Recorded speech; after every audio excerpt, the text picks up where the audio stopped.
Iwan mo muna ako. Kaya mo muna ako mag-isa.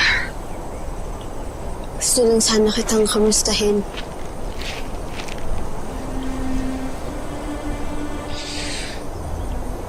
Eto.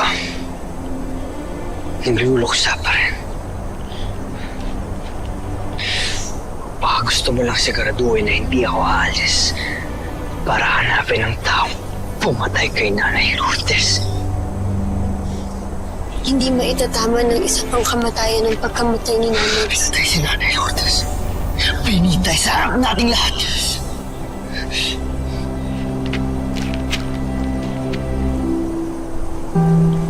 Ano bang gusto mo?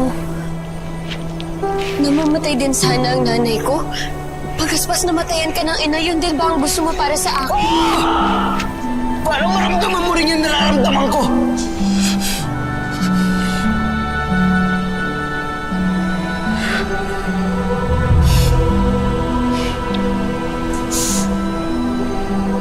Hindi ko na alam kung anong nangyayari sa iyong pagaspas.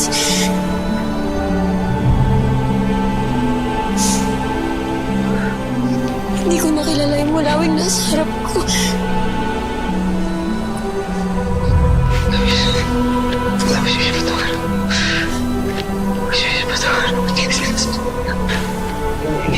Hindi ko siya.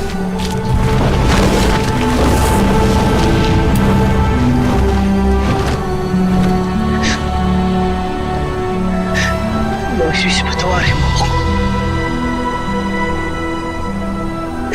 Mahal na mahal kita.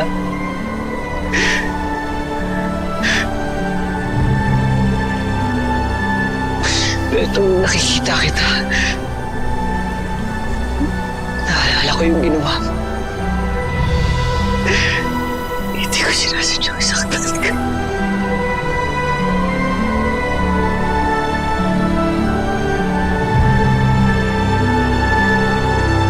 Maraming tabo nang nawala ng trabaho ng matagal na panahon. Isa yon sa mga dapat mong ayusin bilang Hari Almiro.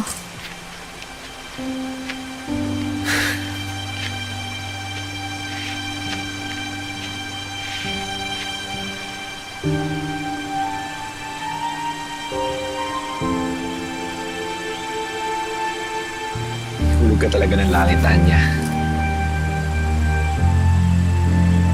Kayo nila panabon. Hindi ko alam ang gagawin ko pag wala kayo.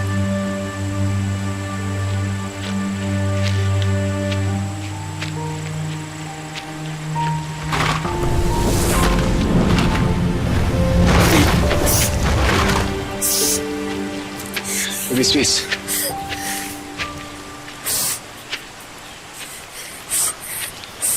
Oh, bakit ka umiiyak? Hindi ba tinitan mo si Pagaspas? Napakalalim pa rin ang galit niya kay Nanay Toka, Almiro. Intindihin mo na lang. Namatay yung kinikilala niyang nanay.